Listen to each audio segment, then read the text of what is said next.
Hey, welcome my friends to this little lesson on Google Sheets. So I'm down to lesson 12. So let me roll down here. And let's just take a quick look at my sample.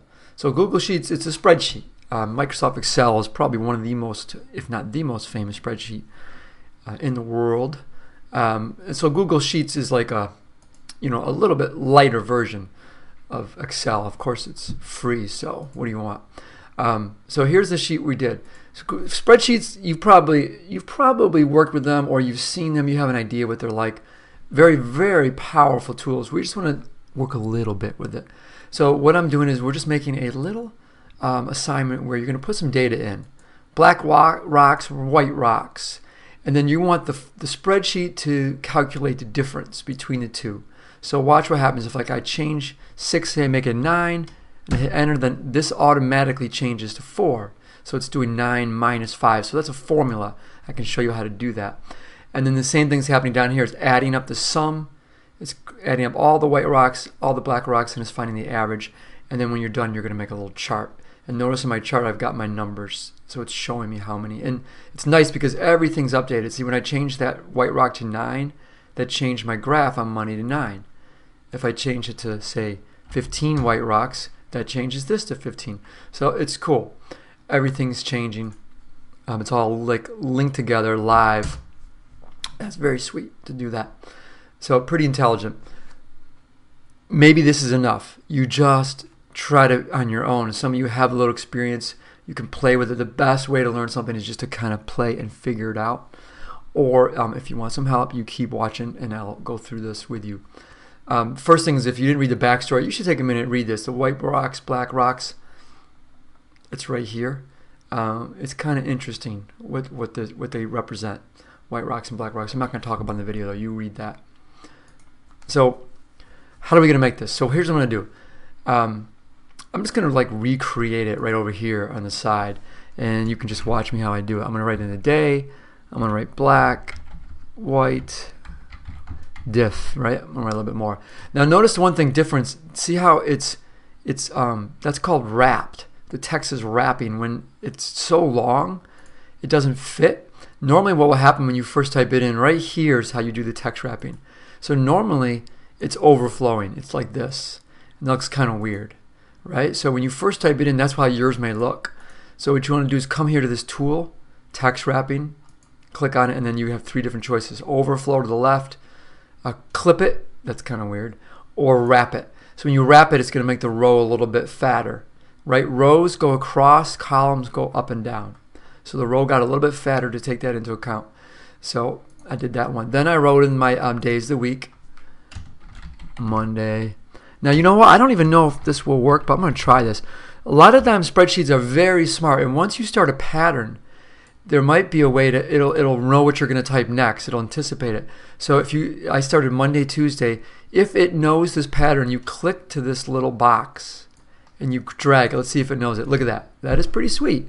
It knows I'm doing the days of the week. So I can just grab that and slide it down, pull it down, and then it's going to copy it all in for me.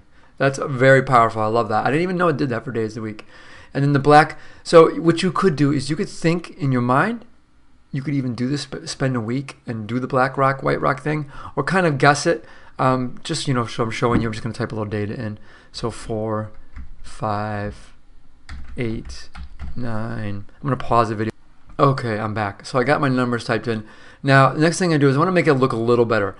I'm going to bold out my top row, my column headings. You call these the headers. And then I'm going to put these 3 centered. So the center is right here. Align it. Boom, it looks better. And I'm going to align my data too. So if you want to align the whole column, you can also just do this. Highlight the entire column, come over to here and say center, and then everything will be centered all at once. So how do we do this formula? Let me show you the sum first. There's some formulas that are just built in. They're pretty straightforward. If you look right here, this is your functions. These are like your formulas. And if you drop them down, here's like your 4 or 5 most you frequently use, and there's more in here, lots more. So here's the sum. Sum adds everything up. So you click sum. Now it starts with this weird little thing, equals sum, and then it's just parentheses. It wants to know, what do you want to sum? So you can just highlight the box and then hit enter. And then I added all those things up at the 43. I'm going to do the same thing here. I'm going to hit sum, hit function, sum. I'm going to highlight that up. Boom. No problem. Same thing for average. I'm going to click this, say average. What do I want to average? I want to average these 7 things. What's the average number of blackRocks? 6.14, blah, blah, blah, blah. Now, another thing you can do, remember what we did? We dragged and copied that. You can do that this way too. You can drag that cell over to here and let it go. And now what it did, it understood what you're doing, right? If you look at the formula, it says average equals G2 through G8. So G is the column, G2 is this cell. So it's averaging these G2 through G8. And when we copied it over, if it's smart, it should say H2 through H8, right? It should automatically adjust. It should understand what we're doing. Look, sure enough, average H2 through H8. It wouldn't make much sense if it just did the same thing over again. So when you drag it like that, it realizes it modifies the formula and adjusts over to the new column. So it's pretty sweet. And that's different. That's so similar. Let's make a little more difference between some of these numbers. We should have more whiteRocks, don't you think, than blackRocks. We think a lot highly of ourselves there. Now, this is kind of nasty, all these decimals, so let's clean that up. This is a neat feature right here. Increase your decimals or decrease. Decrease, decrease, decrease. See, every time you click it, it's rounding it. So let's just keep it to just 1 or 2, whatever. Because if you want to get real specific about significant digits, because you would use 2. All right, next, the difference. Now the difference, I want to show you a different way to doing a function or formula. Notice when you do the built-in ones, it started with that equal sign, equal. So I'm going to back that up. All formulas start with the equal sign, and you can make your own formulas up. So watch, I'll show you what I mean. I'm going to type the equal sign, and what do I want? I want the white minus the black. So all you have to do is click on that cell, and it's going to type in H2 for you, and then type minus on your keyboard, and then click on that cell. So it's typing in H2 minus G2. Notice it's not putting in 9 minus 4. If it put 9 minus 4, enter, it would give you 5. But the problem is, and you could even do that yourself, you could manually type in 9 minus 4. It's going to write 5. But what's the problem is, what if I change this to 10? The difference stays as 5. So it's not right. That's why I want this formula to simply say equal H2 minus G2. And then whatever they change, if I change this to 3, then it automatically updates. Beautiful. Do I have to type that in again and again and again? No, I can copy and paste it. So you copy the cell and paste it. And you could do that one by one, or like we know, we could grab this little booba. You got to get right up on that corner spot. Your mouse, it'll turn into like a crosshair. See, right when I get there, boom, it changes the crosshair. Then you grab it and drag it down. Voila. And let's find the sum and average. So I'm going to drag that over. Notice I can do 2 at once. Whoop. There. Now I have the sum of all the differences, whatever that means. And I'm coming out positive, so that's good. So overall I had more whites than blacks, which I know. And then the average difference. So each day I'm having like two more white rocks, 2 more good seeds over bad seeds on average. So that's something like if you kept track of this each week over a few weeks, over months, maybe you would start to get that number bigger and bigger. So it's looking good. Now the last thing is I want to show you how to make that chart. So let me get rid of this one real quick. I'm going to go ahead and highlight what I want graphed. I'm just going to graph the white and the black and the days. So I highlight that, and I'm going to go up to Insert, Chart, Insert Chart. And you have lots of choices.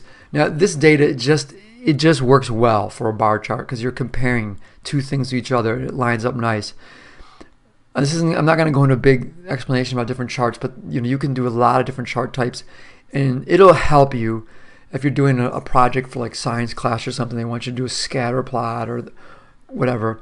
It may take a little bit of time to write your data in the right format, and it'll offer suggestions. So, well, I think you're trying to do this or that. So this one works really nice with simple bar. So I'm going to go ahead and insert it, it'll throw itself in. And then just to make it a little bigger, and to get those labels to appear, you right click it and you say, you left click it.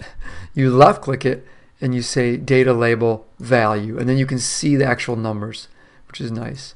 And you can see you got some other choices. You can change the colors if you don't want it to be red. Who wants red? I like yellow. There you go. Yellow and blue. Or some of you like black and yellow. Whatever. So black and there's my black versus my white rocks. It's looking good. I guess I should do black and white. That'd make more sense. But whatever. What's that? View mode? I don't know what that means. You can play with that more. So there's my little lesson. Now to link it up, remember you go to share and you say I want to, anyone with this link, you want to say get shareable link. And then you want to give people the ability to view or comment, whatever you want. And then you copy that link and then you can paste it into your home page. And then I can see it. And then I'll be able to play with it. That's important. Remember, I want to be able to go in there and change numbers, and I should see everything change. So actually, you should give me the ability to edit. How about, all right? Because if I can only view it, it'll be hard for me to tell. So you should give me the ability to edit. Why not? I won't mess with it. And who cares if I do anyways? It's just for fun. So if you have any questions, you ask me, or you look it up on Google. Have fun with this.